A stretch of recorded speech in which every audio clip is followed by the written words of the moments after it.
Hello everyone, welcome to J career institute. Last class में हम लोगों ने देखा था थर्मल डिकम्पोजिशन के बारे में, डिकम्पोजिशन रिएक्शंस के बारे में। ठीक, तो पिछली क्लास में हमने समझा कि भाई साहब तीन तरीके से मेरे पास डिकम्पोजिशन रिएक्शन हो सकता है।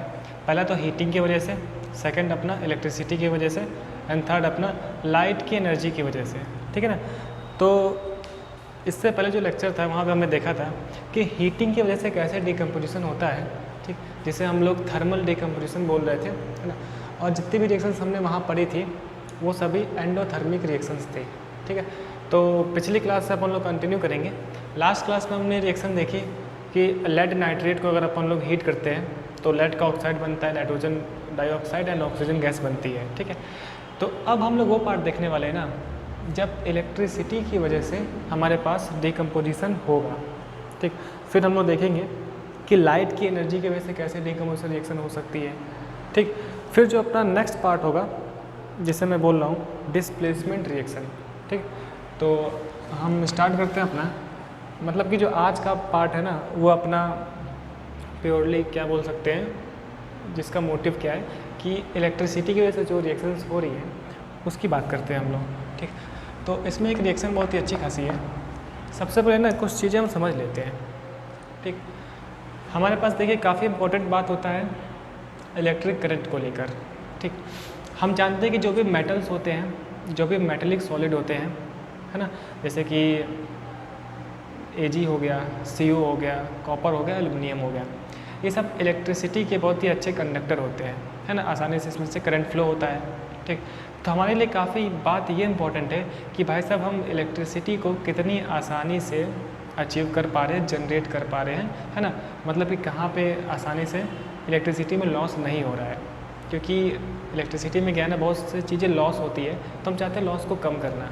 ठीक, तो हम हर स्टेट में चेक करते हैं कि कहाँ कहाँ से अपन लोग इलेक्ट्रिसिटी फ़्लो करवा सकते हैं, है ना। जैसे कि हमने बात की सॉलिड पे, मुझे पता है कि सॉलिड की स्टेट हो सकती है, गैस की हो सकती है और लिक्विड की हो सकती है। ठीक है ना। तो जो सॉलिड वाला स्टेट होता है, मतलब कि जो मेटेलिक कंडक्टर्स होते हैं उनमें इलेक्ट्रिसिटी फ़्लो होती है। ये पार्ट किस में आता है, फिजिक्स में आता है ना। मतलब मुझे ये बात पता है कि भाई साहब सॉलिड्स में, मेटेलिक कंडक्टर्स में इलेक्ट्रिक करंट फ्लो होता है। ठीक है, तो अपन लोग एक्सपेरिमेंट करते हैं कि क्या गैस में भी हो सकता है, क्या लिक्विड में भी हो सकता है कि नहीं, है ना। तो जो मेरे पास लिक्विड वाला पार्ट होता है ना, जैसे कि वाटर हो गया, है ना, वाटर में भी करंट फ्लो होता है ना, हमने देखा है। तो बेसिकली केमिस्ट्री में ना आयंस की वजह से करंट फ्लो होता है ना। बेसिकली जो लिक्विड वाला पार्ट है और जो गैस वाला पार्ट है वो केमिस्ट्री के अंतर्गत आता है ना। और बहुत ही डिटेल्स हम लोग पढ़ते हैं इसे 12th क्लास में, है ना। उसी का एक सिंपल सा पार्ट अपन लोग को यहाँ पे उठा कर रख दिया है जिसके बारे में मुझे देखना है। ठीक, तो कहानी यहाँ से स्टार्ट होती है कि जो मेरे पास लिक्विड्स होते हैं उसमें करंट फ्लो होता है। ठीक है, किसकी वजह से, आयंस की वजह से, है ना। बेसिकली जब इलेक्ट्रॉन्स मूव करते हैं ना, अगर आपने एटॉमिक स्ट्रक्चर पढ़ा हो तो मुझे पता है कि इलेक्ट्रॉन्स मेरे पास होते हैं, है ना। इलेक्ट्रॉन्स के मूवमेंट की वजह से ना करंट फ्लो होता है। अगर हम किसी कंडक्टर की बात करें, किसी मेटल की बात करें वहाँ पर। ठीक, लेकिन जो लिक्विड्स होते हैं जैसे कि वाटर हो गया, वहाँ पर ना आयंस के मूवमेंट की वजह से करंट फ्लो होता है। ठीक, जैसे कि वाटर मेरे पास H2 है तो H+ एंड OH- के फॉर्म में ब्रेक होता है ना। अच्छा, जो बंदे पानी में जाकर ब्रेक हो जाते हैं उन्हें हम बोलते हैं इलेक्ट्रोलाइट, है ना। ये आपके लिए नया वर्ड हो सकता है कि इलेक्ट्रोलाइट का मतलब क्या होता है। ठीक है, तो वे कंपाउंड्स जो पानी में जाकर अपने आयंस में ब्रेक हो जाए, जैसे कि एसिड्स होते हैं, HCl होता है तो वाटर में जाके H+ एंड Cl- के फॉर्म में ब्रेक हो जाता है। जैसे H2SO4 है तो 2H+ एंड SO4 के फॉर्म में ब्रेक हो जाता है। ठीक है ना। तो इन कंपाउंड्स को हम क्या बोलते हैं, इलेक्ट्रोलाइट्स। ठीक, अच्छा, वाटर में जाके जब ये भाई सब ब्रेक होगा अपने आयंस के फॉर्म में, है ना, तब इन आयंस के मूवमेंट की वजह से उस मीडियम में से, उस सॉल्यूशन में से करंट फ्लो होगा अगर उसमें अपन लोग वायर को पुट करते हैं तो।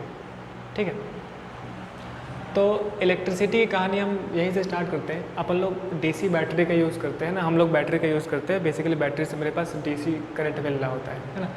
तो हम क्या करते हैं, अभी तक जो हमने ब्रेकिंग कराई है ना, जो हमने कंपोजिशन कराया वो हीट की वजह से कराया है। ठीक, अब क्या करेंगे हम लोग इलेक्ट्रिसिटी, इलेक्ट्रिकल एनर्जी का यूज़ करेंगे केमिकल रिएक्शंस को प्रोसीड कराने में। ठीक है, तो अगर इलेक्ट्रिसिटी की वजह से रिएक्शंस हो रही है है ना, कंपाउंड मेरा ब्रेक हो रहा है एंड प्रोडक्ट मिल रहा है। तो इस जो पार्ट है ना, ये जो प्रोसेस होता है ना, इस प्रोसेस को हम बोलते हैं इलेक्ट्रोलिसिस। क्या नाम है? इलेक्ट्रोलिसिस, है ना। बेसिकली इलेक्ट्रो का मतलब इलेक्ट्रिक करंट्स है एंड लिसिस का मतलब होता है टूटना, है ना, मतलब कि इलेक्ट्रिक करंट के प्रभाव में आकर टूट जाना। ठीक, तो हमारे लिए काफ़ी इंपॉर्टेंट होता है इलेक्ट्रोलिसिस ऑफ वाटर। ठीक है, यदि अपन लोग वाटर में इलेक्ट्रिक करंट फ्लो करते हैं तो वाटर का इलेक्ट्रोलिसिस होता है ना, वाटर ब्रेक होता है। ठीक है, अच्छा, अपने सिलेबस में CBSE के पॉइंट ऑफ व्यू से ये वाला ज़्यादा पार्ट नहीं है। ठीक है, अच्छा, इलेक्ट्रोकेमिस्ट्री नाम का हमारे पास चैप्टर होता है 12th क्लास में, जहाँ पर आप लोग डिटेल से पढ़ते हैं, है ना, ये सब कंडक्टिविटी के बारे में, सॉल्यूशन की कंडक्टिविटी के बारे में, ठीक है ना, बैटरीज के बारे में पढ़ते हैं, सेल के बारे में पढ़ते हैं। तो वहीं से ही अपना थोड़ा सा पार्ट है जो मुझे थोड़ा सा पढ़ना है ना। अच्छा, ICSE के सिलेबस में थोड़ा सा ज़्यादा है अपने सिलेबस से, क्योंकि मुझे पता है कि वहाँ तो एक सेपरेट बुक चलती है केमिस्ट्री के नाम पर ICSE में, है ना, तो वहाँ पर चीज़ें थोड़ी सी ज़्यादा ही हैं। तो हम कहाँ तक करें, है ना, तो बहुत सारी बातें मैंने बोली केवल, लिखी कुछ नहीं अभी तक। ठीक है, तो कहानी कहाँ से स्टार्ट होती है? इलेक्ट्रिक करंट को लेके अपन लोग किसी सॉल्यूशन में से करंट फ्लो कराना चाहते हैं, है ना, अपन लोग इलेक्ट्रिकल एनर्जी का यूज़ कर रहे हैं केमिकल रिएक्शंस के लिए, है ना, केमिकल बॉन्ड्स को ब्रेक करने के लिए, है ना। और हमने अभी एक वर्ड भी सुना, इलेक्ट्रोलाइट, है ना, मतलब कि दोज कंपाउंड्स, वे कंपाउंड्स जो वाटर में जाकर अपने आयंस में ब्रेक हो जाएं, है ना। जैसे कि हम लोग HCl की बात कर सकते हैं, हम एसिड्स की बात कर सकते हैं, स्ट्रॉन्ग एसिड्स मेरे पास होते हैं, बेस की बात कर सकते हैं। वो लोग क्या होते हैं, अगर उनका एक्वा सोल्यूशन हम बनाएं, अगर आप लोग वाटर में उन्हें डिसॉल्व करें तो अपने आयंस के फॉर्म में ब्रेक होते हैं। ठीक है, क्योंकि उनके बीच में क्या था, electrostatic force of attraction ion की वजह से था, इस वजह से। ठीक है ना, ठीक। अच्छा, तो मुझे क्या पढ़ना है? मुझे बस पढ़ना है डिकम्पोजिशन रिएक्शन। ठीक है, सिंपली। तो अभी हमने पढ़ा कि अगर इलेक्ट्रिसिटी की वजह से ब्रेकिंग होती है, कंपाउंड डिकम्पोज हो रहा है, तो हम उसे क्या बोलते हैं? इलेक्ट्रोलिसिस। ठीक है, अच्छा, इसमें से मेरे पास इंपॉर्टेंट क्या है? Electrolysis of water. क्या चीज़? इलेक्ट्रोलिसिस ऑफ वाटर, कि भाई साहब वाटर पे क्या इफ़ेक्ट पड़ता है। इसके रिगार्डिंग एक एक्सपेरिमेंट है, उसकी हम बात करेंगे। अगर हम देखें ना, तो मेरे पास इस तरीके से वाटर है लिक्विड के फॉर्म में। ठीक है, इसका इलेक्ट्रोलिसिस हुआ, हम बोलते हैं इलेक्ट्रोलिसिस हुआ, है ना। इलेक्ट्रोलिसिस बेसिकली ये प्रोसेस है ना, जिसके थ्रू हम लोग का ये जो कंपाउंड है ब्रेक हो रहा है। यहाँ लिखते हैं हम लोग इलेक्ट्रोलिसिस। ठीक है, तो ये वाटर ब्रेक होता है मेरे पास इस तरीके से। अभी इसका एक्सपेरिमेंट की बात करेंगे हम लोग। H2 गैस मिलता है एंड O2 गैस मिलता है। ठीक है ना, ये होती है रिएक्शन। अच्छा, अब इसके रिगार्डिंग मेरे पास एक्सपेरिमेंट है प्रॉपर। तो एक्सपेरिमेंट क्या है, सेटअप का एक्सपेरिमेंटल, उसकी हम बात करते हैं। तो इस तरीके से मेरे पास एक ऐसे फंडामेंटल एक रफ डायग्राम बना रहे हैं हम। ठीक है, समझने के लिए। तो यहाँ पे मेरे पास क्या है ना, जो टेस्ट ट्यूब होती है ना, उसको अपन लोग इस तरीके से नीचे से क्या करते हैं, है ना, तोड़ देते हैं एंड यहाँ पे अपन लोग रबर का ना, एक रबर का कॉर्क लगाते हैं। ये क्या है? Rubber cork. ठीक है, कॉर्क है ना, मतलब एक ऐसी चीज़ है जिसमें से अपन लोग, है ना, अगर मैं इसके अंदर कुछ पिन करना चाहूँ, है ना, कुछ सेट करना चाहूँ तो सेट कर सकता हूँ आसानी से। ठीक, अब देखिए यहाँ पे ये मेरे पास स्टैंड वगैरह है। ठीक, उस आप समझ रहे हो ये चीज़। मेन मुद्दे की बात करते हैं। तो हम लोगों ने क्या कर रखा है, यहाँ पर जो कार्बन की एक रॉड ना, इसमें अपन लोगों ने इस तरीके से सेट करके रखी है। ये क्या है? कार्बन की रॉड है। ठीक है, क्या किया हम लोगों ने? एक रबर का कॉर्क लगाया, इसमें अपन लोगों ने कार्बन की रॉड ऐसे सेट की। ठीक, अच्छा, इसे हम क्या बोल रहे हैं?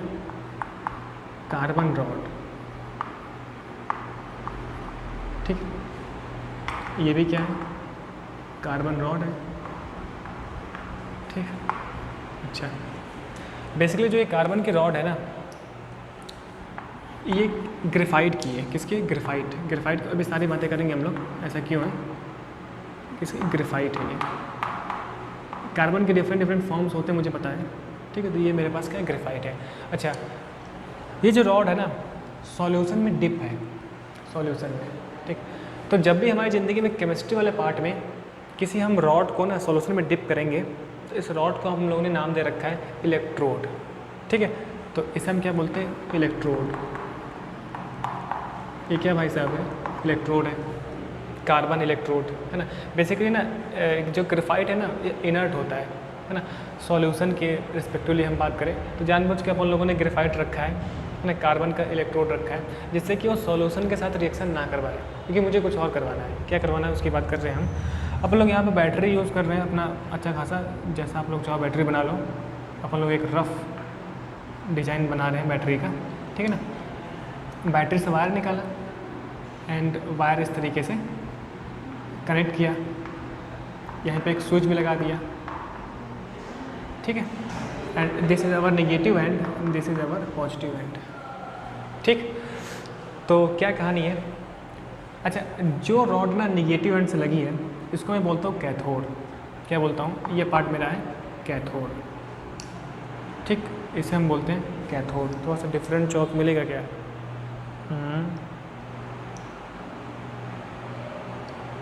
इसे हम बोलते हैं कैथोड, ठीक है। कौन सा वाला पार्ट, जो रॉड नेगेटिव पार्ट से लगा है ना। अच्छा, जो कार्बन की रॉड पॉजिटिव पार्ट से लगी है उसे अपन लोग बोलते हैं एनोड, ठीक है, एनोड।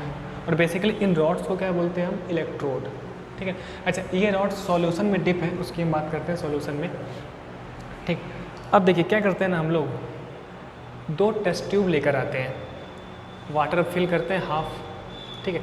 और टेस्ट ट्यूब का जो ऊपर का पार्ट होता है, जो उसका माउथ है, माउथ बोल सकते हैं, उसको अपन लोग ऐसे रख के ना अंगूठा बंद करके इन्वर्ट करके लाके, है ना, इस रॉड में ऐसे छोड़ देते हैं, ठीक है। तो बेसिकली यहाँ पर मेरे पास एक इन्वर्ट यू ट्यूब है, एक इन्वर्ट टेस्ट ट्यूब है, ठीक। तो ये मेरे पास क्या है, इन्वर्टेड टेस्ट ट्यूब। ये क्या हो गया, इन्वर्टेड टेस्ट ट्यूब, ठीक। और ये जो पार्ट अपना बचा ना, यहाँ पर मेरे पास सॉल्यूशन भरा हुआ है, इस वाले पार्ट में सॉल्यूशन भरा हुआ है, ठीक। ये अपना स्टैंड वगैरह है, उसको कोई मतलब नहीं है। ये अपनी क्या बैटरी है, बैटरी, ठीक है, 6 वोल्ट की बैटरी है एक्सपेरिमेंट के लिए, जो जर्नल होती है, ठीक है। अच्छा, ये जो सॉल्यूशन है ना, सॉल्यूशन है वाटर, इसे हम बोलते हैं एसिडिफाइड सॉल्यूशन। ये एक एसिडिफाइड वाटर है ना। मतलब कि वाटर है प्लस यहाँ पर सल्फ्यूरिक एसिड डाला है हमने, H2SO4 सल्फ्यूरिक एसिड, है ना। HCl भी डाल सकते हैं, ठीक। तो बेसिकली वाटर में मुझे पता है कि वाटर की कंडक्टिविटी अच्छी होती है, ठीक है ना, कम होती है। अगर मैं इसमें HCl ऐड कर दूँ तो HCl H2SO4 अगर मैं ऐड कर दूँ तो सल्फ्यूरिक एसिड की वजह से ना मेरे पास H+ आयंस मिलेंगे एंड SO4- आयंस मिलेंगे, है ना। कहने का मतलब सिंपल ही है अपनी भाषा में कि एसिड को ऐड करने से निगेटिव आयंस ज़्यादा हो जाएंगे, तो हम बोलेंगे कि सॉल्यूशन की कंडक्टिविटी बढ़ गई, है ना। अच्छा, इसके पीछे बहुत अच्छी कहानियाँ हैं। कहानी का मतलब प्रॉपर थ्योरी रिएक्शंस हैं, हालांकि वो अपने पार्ट का मैटर नहीं है, ठीक है। तो हमें इतना समझना है कि अपन लोगों ने एसिडिफाइड वाटर लिया है, एसिड अपन लोगों ने H2SO4 यूज़ किया है ना, HCl भी यूज़ कर सकते हैं, कोई भी स्ट्रॉन्ग एसिड, ठीक है। एसिड क्या करेगा, इस सॉल्यूशन की कंडक्टिविटी को बढ़ाएगा, ठीक है ना, कंडक्टिविटी को बढ़ाएगा अच्छे से रिएक्शन करने के लिए, ठीक। अच्छा, ठीक। अब देखिए क्या होता है ना, जैसे ही अपन लोग इसमें इलेक्ट्रिक करंट फ्लो कराते हैं, इसमें मेरे पास वाटर भरा है इसके अंदर, ये तो हम जान ही रहे हैं कि भाई साहब इसके अंदर भी क्या है, वाटर फिल है, ये यू ट्यूब के अंदर, ठीक है। तो जैसे रिएक्शन होती है ना, तो देखिए ऐसे वाटर की रिएक्शन होगी तो H2 गैस मिलेगा, O2 गैस मिलेगा, ठीक है। तो ये जो कैथोड वाला पार्ट है ना, कैथोड वाले पार्ट में मुझे H2 गैस मिलती है, ठीक है ना। क्यों मिलती है, इस चीज़ का रीज़न अपने सिलेबस में नहीं है, है ना।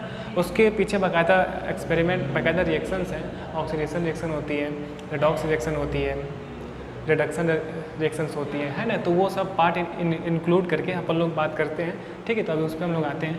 तो हम देखते हैं ना कि भाई साहब यहाँ से ना गैस के बुलबुले निकलते हैं, ये गैस के बुलबुले, यहाँ भी निकलते हैं गैस के बुलबुले, ठीक है। यहाँ तक इसमें लिक्विड यहाँ तक है, ठीक है। कहने का मतलब ये ना, यहाँ पर गैस का अमाउंट ज़्यादा है, यहाँ पर गैस का अमाउंट कम है, ठीक। ये मेरे पास क्या है, H2 गैस, ये मेरे पास है H2 गैस। हम बोलते हैं 2 वॉल्यूम, क्या बोलते हैं, 2 वॉल्यूम, है ना। 2 इसका है ना स्टैचोमेट्रिक कोफिशिएंट। बेसिकली अगर ये एक बैलेंस्ड केमिकल इक्वेशन लिखी है तो जो सामने बंदे होते हैं ना, इसको हम बोलते हैं स्टैचोमेट्रिक कोफिशिएंट, ठीक है। सो ये मेरे पास 2 वॉल्यूम बनता है। एंड यहाँ से क्या बन रहा है, ये मैं थोड़ा अच्छे से बताने के लिए,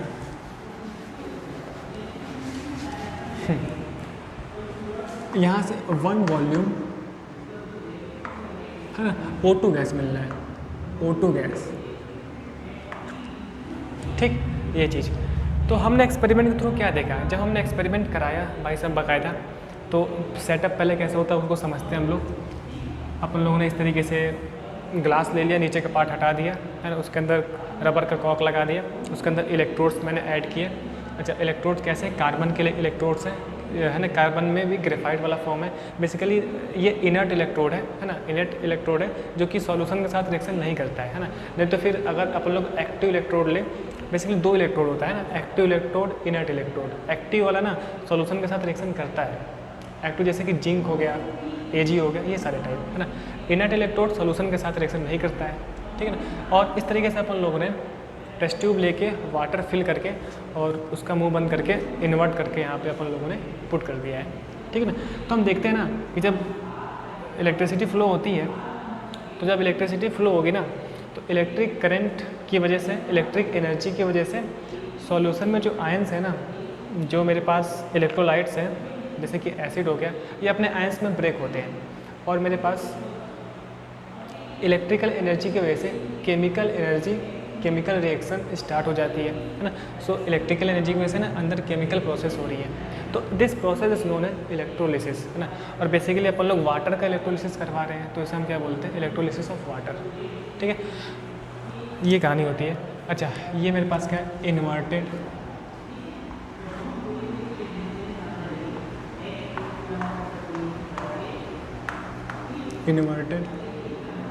टेस्ट ट्यूब, ठीक है ना।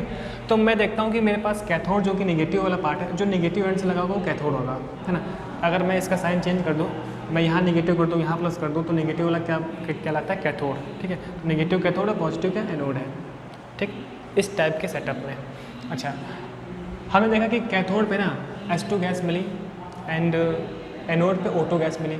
इसके पीछे का रीज़न है जो कि अपने सिलेबस का पार्ट नहीं है, उसका भी हमने बात की, ठीक। और देखिए, और हमने ये भी देखा कि भाई साहब जो H2 गैस था ना, उसका वॉल्यूम ज़्यादा था, इस गैस का वॉल्यूम ज़्यादा था, तो ये ज़्यादा स्पेस ऑक्यूपाई कर रहा है। O2 गैस का वॉल्यूम कम है तो कम स्पेस ऑक्यूपाई कर रहा है ना। इसके लिए अपन लोगों ने एक और एक्सपेरिमेंट किया, इस टेस्ट ट्यूब को निकाला और एक बर्न क्या बोलते हैं, मोमबत्ती, है ना, एक जलती हुई मोमबत्ती को लेकर आए, और जब इसमें से गैस निकली ना, इस वाले टेस्ट ट्यूब में से जब गैस निकली तो मोमबत्ती पॉप साउंड के साथ जली, पॉपिंग साउंड के साथ जली, है ना। मैं जानता हूँ कि हाइड्रोजन जो गैस होती है वो पॉप साउंड के साथ जलती है ना। तो इस बात से प्रूफ होता है कि इस वाले टेस्ट ट्यूब में भाई साहब हाइड्रोजन गैस थी, है ना, और गैस का अमाउंट ज़्यादा है ना, पॉप साउंड के साथ जल रही है। अच्छा, जब उस वाले टेस्ट ट्यूब को हम लोग लेकर आए तो हम देखते हैं कि जो बर्निंग कैंडल है, जो जलती हुई मोमबत्ती है, वो और भी ज़्यादा ब्राइट हो गई, है ना। ज़्यादा ब्राइट होने का मतलब क्या है कि वहाँ पे O2 गैस थी, क्योंकि O2 गैस तो जलने में हेल्प करती है ना। तो उधर वाले टेस्ट ट्यूब से ना जो बर्निंग कैंडल थी ज़्यादा ब्राइट हो गई। तो हमें ये आइडिया लगा, हमने ये ऑब्जर्वेशन किया कि भाई साहब इधर वाले में O2 गैस है, यहाँ वाले में H2 गैस है, ठीक है। और यहाँ से ये कंक्लूड निकला कि भाई साहब H2O का जब अपन लोग इलेक्ट्रोलिसिस कराते हैं तो H2O ऐसे डिकम्पोज होकर ब्रेक होता है H2 एंड O2 के फॉर्म में, है ना। एंड इससे पहले जब हमने रिएक्शन देखा था जब हाइड्रोजन गैस O2 गैस की प्रेजेंस में बर्न होता है तब मुझे वाटर मिलता है। तो this reaction is known as combination reaction, है ना, जो हम पढ़ चुके हैं। अच्छा, एंड जब H2O डिकम्पोज होगा तो मुझे H2NO2 मिलना है। तो इससे ये बात भी प्रूफ होता है कि भाई साहब डिकम्पोजिशन रिएक्शन कॉम्बिनेशन का अपोजिट होती है, कॉम्बिनेशन का अपोजिट होती है ना। तो ये सारी कहानी यहाँ से मुझे मालूम चली, ठीक है। अच्छा, ये कहानी हो गई, ठीक है। कुछ बातें और जो मैं बस कहने के लिए बातें हैं ना, अब देखिए सुनना काफ़ी इंपॉर्टेंट है। अब बेसिकली क्या होता है ना, इसके पीछे फैराडे नाम के साइंटिस्ट थे, है ना, उन्होंने इस पे काम किया था। अब ये जो भी इलेक्ट्रोड्स है ना, यहाँ पर रिएक्शन हो रही होती है ना, एक इलेक्ट्रोड पे ऑक्सीडेशन हो रही होती है और एक पे रिडक्शन रिएक्शन हो रही होती है, ठीक है। तो आगे जाके ना 12th में हमारा यही पार्ट ही होता है कि भाई साहब किस इलेक्ट्रोड पे कौन सा प्रोडक्ट बनेगा, है ना, उसको कैलकुलेट करना हमारा एक पार्ट होता है, ठीक है। अच्छा, दूसरा पार्ट ये होता है कि कितने अमाउंट में वो प्रोडक्ट बनेगा। जैसे कि H2 गैस बना तो इसका कितना अमाउंट था, अभी हमको इससे कोई लेना देना नहीं है। हालांकि ICSE के सिलेबस में इतना है कि इलेक्ट्रोड पे कौन सा प्रोडक्ट बनेगा ये आप बता दो रिएक्शंस को लिख कर, है ना। कितना अमाउंट में बनेगा ये अपने सिलेबस में नहीं है, ये हाई स्कूल में है ही नहीं है, ठीक है। तो आगे चल के ना हम ये सारी बातें पढ़ते हैं। फैराडे नाम के साइंटिस्ट थे, उन्होंने ये सारे काम किए और फिर हम लोगों ने ये सीखा कि भाई साहब, है ना, H2 में कितना अमाउंट बनेगा या फिर किस इलेक्ट्रोड पे कौन सी गैस बनेगी, है ना, ये सारी बातें होती हैं, ठीक। तो दिस इज़ नोन एज क्या, इलेक्ट्रोलिसिस ऑफ वाटर, ठीक। अच्छा, जिसके थ्रू मुझे तो बस इस रिएक्शन से मतलब भाई साहब ये एक डिकम्पोजिशन रिएक्शन है एंड यहाँ पे वाटर का इलेक्ट्रोलिसिस हुआ। तो अभी हम लोगों ने ना कई सारे वर्ड सुने इस लेक्चर में, अगर जो कि आपके लिए पहली बार हो सकता है। पहला वर्ड क्या था कि हमने इलेक्ट्रिसिटी का यूज़ किया केमिकल रिएक्शन को प्रोसीड कराने के लिए, है ना, रिएक्शंस को ब्रेक करने के लिए, रिएक्टेंट को ब्रेक करने के लिए। एक मैंने एक और वर्ड सुना है, इलेक्ट्रोलाइट। इलेक्ट्रोलाइट का मीन्स क्या है, ऐसे कंपाउंड्स जो वाटर में जाकर अपने आयंस में ब्रेक हो जाते हैं, है ना। ऐसे कंपाउंड्स कौन से होते हैं, एसिड्स होते हैं, बेस होते हैं, सॉल्ट होते हैं, है ना। जो सॉल्ट होते हैं ना वो स्ट्रॉन्ग इलेक्ट्रोलाइट होते हैं, मतलब कि वो 100% ब्रेक होते हैं। जैसे NaCl सॉल्ट होता है ना, तो अगर अपन लोग पानी में NaCl को डाल दें, डिज़ोल्व कर लें, तो वहाँ से इलेक्ट्रो कंडक्टिविटी ज़्यादा हो जाती है सॉल्यूशन की, तो वहाँ से इलेक्ट्रिसिटी आसानी से फ्लो होगा, है ना, बहुत ही स्मूथली से फ्लो होगा, क्योंकि NaCl सॉल्ट है वो 100% Na+Cl- में ब्रेक हो जाएगा। अब जो निगेटिव आयन होता है ना, बेसिकली आयन रिस्पॉन्सिबल होता है इलेक्ट्रिसिटी के लिए, तो नेगेटिव आयंस का मूवमेंट तेज़ी से होता है और ये लोग फ्री भी होते हैं, है ना। तो मुझे जो NaCl है ना वो मुझे एक्वस स्टेट में लेना पड़ता है, क्योंकि मैं जानता हूँ कि एक्वस स्टेट में जो इनके बीच में बॉन्डिंग हो रही है, जो फोर्स लग रहा है वो कम लगता है। ये हम बात जानते ही 9th क्लास से। सॉलिड्स में भाई साहब जो फोर्स ऑफ अट्रैक्शन होता है मॉलिक्यूल्स के बीच में वो ज़्यादा होता है ना, तभी तो उसका शेप फिक्स नहीं होता है, शेप फिक्स होता है ना। और लिक्विड में तो फोर्स कम होता है ना, गैस में तो और भी कम होता है, ठीक। तो इसका मतलब इलेक्ट्रिसिटी फ्लो करने के लिए मुझे लिक्विड वाला स्टेट चाहिए। अगर कोई बंदा सॉलिड के स्टेट में आ रहा है तो मैं उसे मॉल्टेन करूँगा या फिर मैं उसे लिक्विड के फॉर्म में करूँगा, ठीक है। तो अगर मुझे NaCl का इलेक्ट्रोलिसिस करवाना है, NaCl, है ना, तो NaCl तो भाई साहब सॉलिड के फॉर्म में होता है, तो और सॉलिड के फॉर्म में तो अच्छी खासी फोर्स लगते हैं मॉलिक्यूल्स के बीच में, है ना, तो वहाँ से मूवमेंट करना तो आसान है नहीं। तो अपन लोग मॉल्टेन स्टेट में लेते हैं। तो जब भी इलेक्ट्रोलिसिस करवाएंगे हम लोग तो मॉल्टेन स्टेट में रहेगा या फिर लिक्विड के स्टेट या फिर एक्वस स्टेट में रहेगा, एक्वस स्टेट में, ठीक है ना। तो ये सारी बातें हमारे पास इंपॉर्टेंट है ना। अच्छा, इलेक्ट्रोलिसिस हमने समझा क्यों इम्पोर्टेंट है, उसकी बात कर रहे हैं हम लोग, ठीक। नेक्स्ट हम देखते हैं इलेक्ट्रोलिसिस ऑफ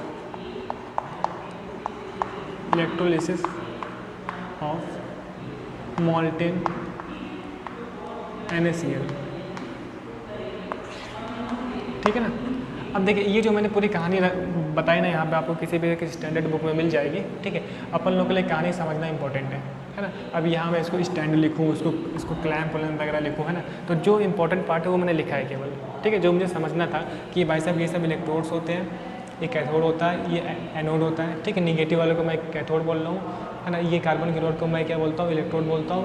ग्रेफाइट की है, इनर्ट का मतलब ग्रेफाइट भी हो सकता है, प्लेटिनम भी हो सकता है, ठीक है। अपने लिए ग्रेफाइट है जो एक्सपेरिमेंट में यूज़ हुआ है ना। बेसिकली अपन लोग का इन्वर्टेड, है ना, ये टेस्ट ट्यूब है एंड यहाँ पे मुझे गैस मिल रहा है। H2 गैस का अमाउंट ज़्यादा है, O2 गैस का अमाउंट कम है, बकायदा बर्निंग कैंडल लाकर एक्सपेरिमेंट करिए, वो सब कर लिया, ठीक।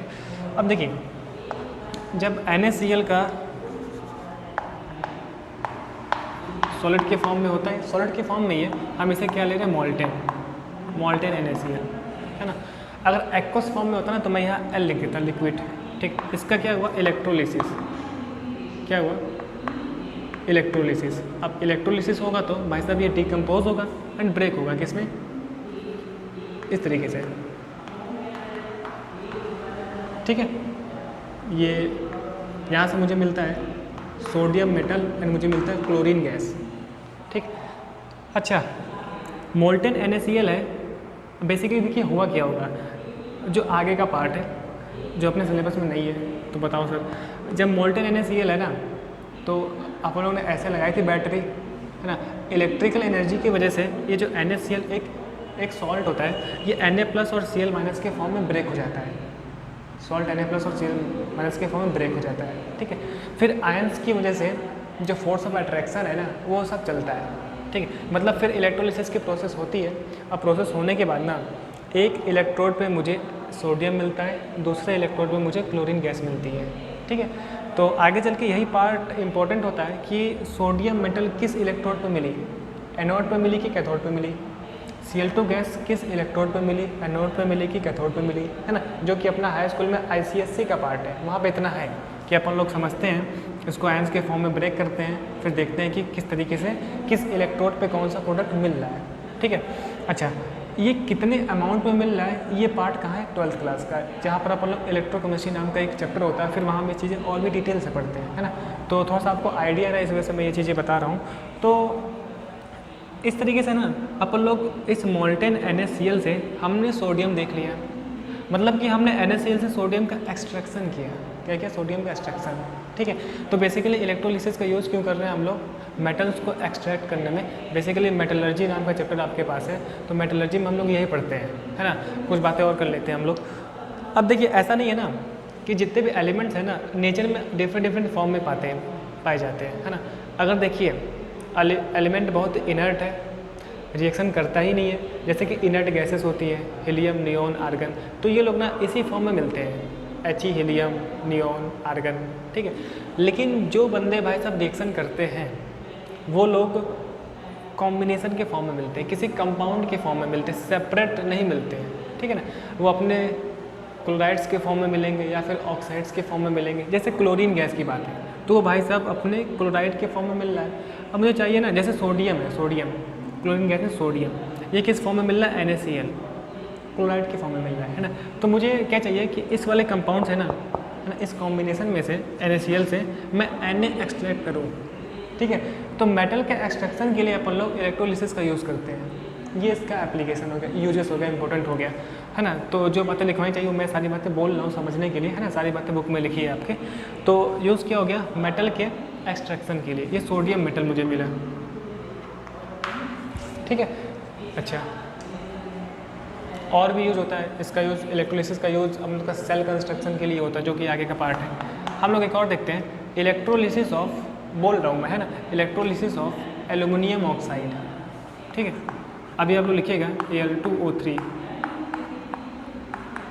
है ना, Al2O3 क्या, एल्यूमिनियम ऑक्साइड, ये भी किस स्टेट में, मोल्टेन, किस लिए, कंडक्टिविटी ज़्यादा हो उस चीज़ के लिए। एंड बेसिकली यहाँ पे क्या हुआ, यहाँ पर हुआ भाई साहब इलेक्ट्रोलिसिस, एंड मुझे पता है कि भाई साहब यहाँ से मेटल मिलना और यहाँ से मुझे गैस मिलनी, O2 गैस, है ना। तो मुझे यहाँ से मिल जाएगा एल्युमिनियम मिल जाएगा सॉलिड के फॉर्म में, प्लस O2 मिल जाएगा गैस के फॉर्म में, लो, ठीक है ना।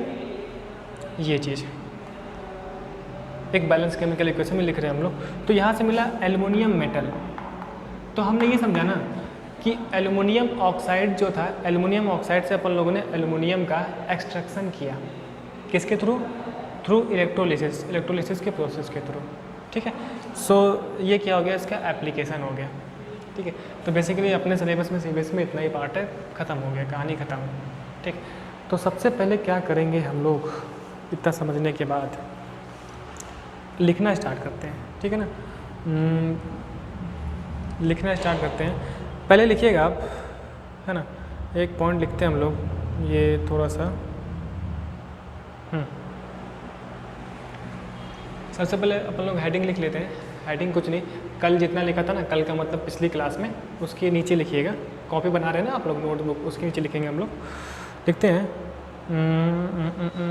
वी विल नाउ गिव, यही लिखना है, लेकिन we will now give some examples of, है ना, we will now give some examples of those decomposition reactions, है ना।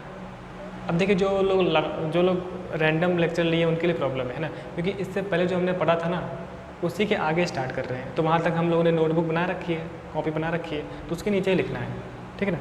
क्या लिखना है सर, देखो we will now give some examples of those decomposition reactions which are carried out by using electricity, which are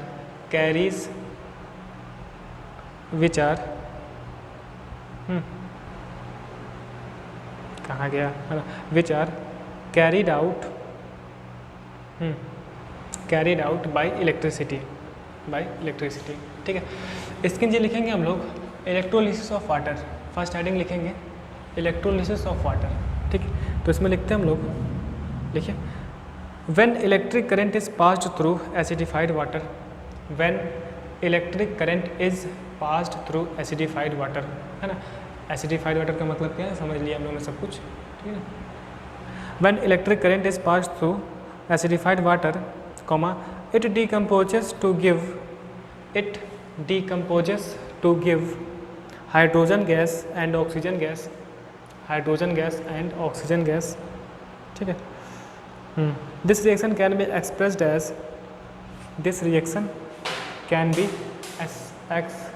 as ये, यहाँ पर decomposition चाहो तो आप लोग लिख लो डिकम्पोजिशन, ठीक है ना, डिकम्पोजिशन, ठीक है ना, लिख लेना आप। जितना लिख लिया उसके बाद लिखो आप रिएक्शन लिखो, ये रिएक्शन लिख डालो, ठीक है। तो वीडियो पॉज करके रिएक्शन लिख लेते हैं हम लोग, फिर इसके नीचे लिखते हैं, है ना। In this decomposition reaction a single compound, ठीक है, comma water splits,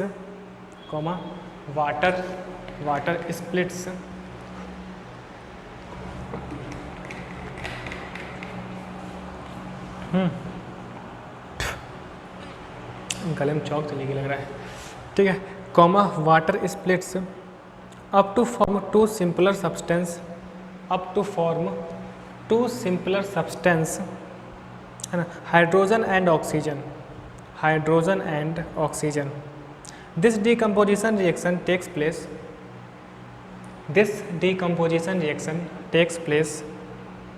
by action of electricity, it is called electrolysis of water,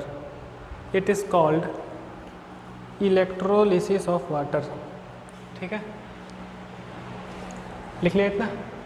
तो आप लोग वीडियो पॉज करके आराम से डायग्राम बनाइएगा, ठीक है। तब तक ना डायग्राम बनाने के बाद लिखेंगे हम लोग next heading electrolysis of molten NaCl। फिर ये कहानी कि NaCl सॉलिड के फॉर्म में है एंड मुझे Na का मिला मेटल, क्लोरीन गैस मिली, है ना। फिर लिखेंगे हम लोग electrolysis of molten aluminium oxide, heading, ठीक है, फ़ोन आ रहा है। एंड लिखेंगे हम लोग एल्युमिनियम ऑक्साइड का इलेक्ट्रोलिसिस हुआ, एल्युमिनियम मेटल एंड यहाँ से गैस मिल गई, ठीक है। अच्छा, इसके बाद हम लोग आगे बढ़ते हैं। हम देखें कि अभी इलेक्ट्रिसिटी की वजह से डिकम्पोजिशन हुआ, मुझे पता है कि लाइट की वजह से भी डिकम्पोजिशन होता है। छोटा सा पार्ट है, वाला पार्ट हम लोग कर लेते हैं, ठीक। तो आगे बढ़ते हैं, देखते हैं वाला पार्ट, चलिए।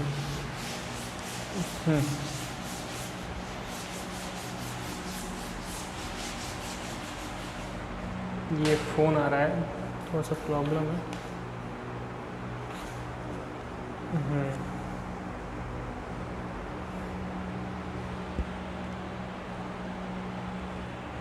ठीक, नेक्स्ट देखते हैं ना, है ना, डिकम्पोजिशन जो लाइट की वजह से हो रहा है। किसकी वजह से? लाइट की वजह से। इसके लिए एक एक्सपेरिमेंट है ना। एक्सपेरिमेंट क्या है? कुछ ऐसा एक्सपेरिमेंट है कि है ना, इस तरीके से मेरे पास ये क्या बना रहे हो, है ना, ये मेरे पास क्या है, सूर्य भगवान है, ठीक है, सन। एंड यहाँ पे अपन लोगों ने एक बाउल रखा हुआ है जिसे मैं क्या बोल रहा हूँ, चीन डिश, चीनी मिट्टी का डिश है ना। एंड यहाँ पर ना यहाँ रखा हुआ है सिल्वर क्लोराइड। क्या चीज़? सिल्वर क्लोराइड, ठीक है। ये अपने चंदा मामा है, सॉरी सूरज मामा, सन, ठीक। यहाँ से लाइट आ रही है, ठीक है, इसे मैं क्या बोल रहा हूँ, सनलाइट, ठीक। अब इस सनलाइट की वजह से ना ये जो सिल्वर क्लोराइड है, ठीक है, इसका डिकम्पोजिशन होता है और ये मुझे मिलता है ना, ग्रेस वाइट कलर का। क्या बोलते हैं हम लोग, ग्रेस वाइट, ठीक है। ये मेरे पास है ग्रेस वाइट का सिल्वर मिलता है, ठीक है ना, ग्रेस वाइट कलर का सिल्वर मिलता है ओनली, ठीक है ना। ये चीज़ पहले क्या था, ये पहले था सिल्वर क्लोराइड, है ना। आफ्टर मैं ऐसे लिख देता हूँ यहाँ पर, ठीक है। पहले ये मेरे पास था सिल्वर क्लोराइड, सिल्वर क्लोराइड, है ना। ये पार्ट कब है, आफ्टर डिकम्पोजिशन, आफ्टर डिकम्पोजिशन, ठीक है।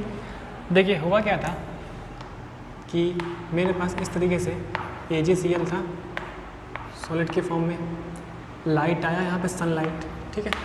सो लाइट की वजह से डिकम्पोजिशन हुआ एंड ये Ag ब्रेक हो गया किसमें, Ag सॉलिड में, एंड यहाँ से मुझे मिल गया Cl2 गैस, है ना। एंड ये मेरे पास जो Ag होता है ये मेरे पास वाइट कलर का होता है, वाइट, ठीक है। और जो Ag मेटल मिला है ना, सिल्वर मेटल, ये होता है वही चीज़ ग्रेस, ये ग्रेस वाइट होता है, ठीक है। एंड जो ये क्लोरीन गैस मिल रही है ना, ये होती है भाई साहब येलोइश ग्रीन। कैसे होती है, येलोइश ग्रीन, ठीक है। 1 मिनट फ़ोन आ रहा है, ठीक, चलिए। सो फ़ोन को बाद में देखेंगे हम लोग। ये कैसा होता है भाई साहब, क्लोरीन गैस येलोइश ग्रीन, ठीक। तो रिएक्शन कैसे हुई, हमने देखा ना कि AgCl हमने लिया सिल्वर क्लोराइड, ठीक है, सनलाइट के प्रेजेंस में डिकम्पोजिशन हुआ तो मुझे क्या मिला, ग्रेस वाइट कलर का Ag silver, and chlorine gas जो येलो ग्रीन कलर की होती है, येलोइश ग्रीन होती है, वो निकल गई, ठीक है। तो बेसिकली ये मेरे पास एक्सपेरिमेंटल सेटअप था जो आपने देखा है ना। एक्सपेरिमेंटल सेटअप कहाँ से है, ये एक्सपेरिमेंटल सेटअप है, दिख रहा है। ये चीनी डिश हो गई, सनलाइट आ रहा है मेरे पास, ये सन है, ठीक, ये सारा काम हुआ। अच्छा, यही काम यहाँ पर भी हो जाता है अगर अपन लोग AgBr लें सॉलिड के फॉर्म में, AgBr सिल्वर ब्रोमाइड, ये क्या है, सिल्वर क्लोराइड बनता है, सिल्वर क्लोराइड, ठीक है। ये मेरे पास है सिल्वर ब्रोमाइड, ठीक है। अच्छा, ये मेरे पास हम बोलते हैं ना, एक वर्ड है पेल येलो। जब किसी को जॉइंटिस हुआ होता है ना, पीलिया, तो उसका जो होता है ना पीलापन, उसे हम बोलते हैं, वैसा होता है कुछ पीलापन, पेल येलो, ठीक है। जब यहाँ पे अपन लोग सनलाइट लेकर आए, लाइट, अब देखिए सनलाइट भी हो सकती है, फिर टॉर्च की लाइट भी हो सकती है, नॉर्मली जो लाइट्स हम लोग यूज़ करते हैं उसकी वजह से भी ना यहाँ से मुझे मिल जाएगा Ag सिल्वर, जो कि क्या है, ग्रेस वाइट है, कैसा है, ग्रेस वाइट, ठीक है। एंड प्लस मुझे क्या मिलता है, Br2 ब्रोमीन, सिल्वर के फॉर्म में है, गैस के फॉर्म में। और बेसिकली ब्रोमीन होता है रेड ब्राउन कलर का, कैसा, रेड ब्राउन, रेड ब्राउन, ठीक है। सो ये होता है ब्रोमीन रेड ब्राउन कलर का। एंड एक्सपेरिमेंट कैसे हुआ था, बस वैसे ही हमने लिया चीनी डिश में, है ना। चीनी डिश क्यों लिया, एक्सपेरिमेंट में हमने लिया, इसको लिख दिया चीनी डिश, है ना। अब देखिए सनलाइट मेरे पास आया, रिएक्शन किया, पहले क्या था, AgBr था, सिल्वर ब्रोमाइड, जो कि पेल येलो था। बाद में जब सनलाइट पड़ी इस पर तो ये डिकम्पोज हुआ एंड किस में चेंज होने लगा, ग्रेस वाइट में, एंड Br2 जो गैस है रेड ब्राउन फ्यूम मुझे निकल गई। ठीक है, तो बेसिकली ये जो दो रिएक्शन है ना, ये किसके रिगार्डिंग है, ये मेरे पास है कि जब भाई साहब सनलाइट प्रेजेंट होती है, जब लाइट प्रेजेंट होती है तो लाइट के प्रेजेंस में डिकम्पोजिशन हुआ। ठीक है, तो ये वाला पार्ट हो गया। ठीक, चलिए तो एक बार अपन लोग थोड़ा सा मैच कर लें। ठीक है, yellowish green red brown grace white. ठीक है, तो ठीक है, तो ये जो पार्ट है ना कि भाई साहब ये येलो है, ये ग्रेस है ना, ये रेड ब्राउन है, तो कलर वाला पार्ट काफ़ी इंपॉर्टेंट है ना। तो इस वजह से आप लोग इस कलर वाले पार्ट को थोड़ा सा ध्यान रखिएगा। ठीक, और ये कहानी ख़त्म हुई। ठीक है, तो आज अपन लोग इतना सीख लिए। इसमें कुछ लिखने का पार्ट है क्या, आप लोग इसमें कुछ लिखवा दो सर, कुछ लिखने वाला पार्ट अगर हम लोग देखें। ठीक है, कुछ लिखने वाला पार्ट है नहीं फिलहाल, है ना, आपको किसी भी स्टैंडर्ड बुक में मिल जाएगा। जो समझने का ही थी ना वो हम लिख लिए, है ना। यहाँ हेडिंग लिख लेना आप, है ना, डिकम्पोजिशन ड्यू टू लाइट। क्या लिखोगे आप, डिकम्पोजिशन।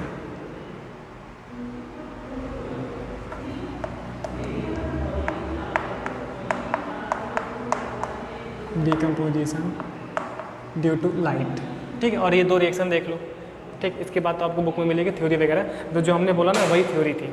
ठीक, चलिए तो आज के लेक्चर में हमने ये देख लिया, डिकम्पोजिशन वाला पार्ट खत्म हो गया। हमने देखा थर्मल डिकम्पोजिशन, इसी के अंदर हमने देखा इलेक्ट्रोलिसिस ये पार्ट, फिर देखा हमने सनलाइट की वजह से डिकम्पोजिशन। ठीक है, चलिए नेक्स्ट क्लास में हम लोग स्टार्ट करेंगे कि भाई साहब डिस्प्लेसमेंट रिएक्शन की क्या कहानी होती है एंड वहाँ पे किस तरीके से एक्सपेरिमेंटल सेटअप है। ठीक है, तब तक के लिए बहुत बहुत थैंक यू, मिलते हैं नेक्स्ट लेक्चर में।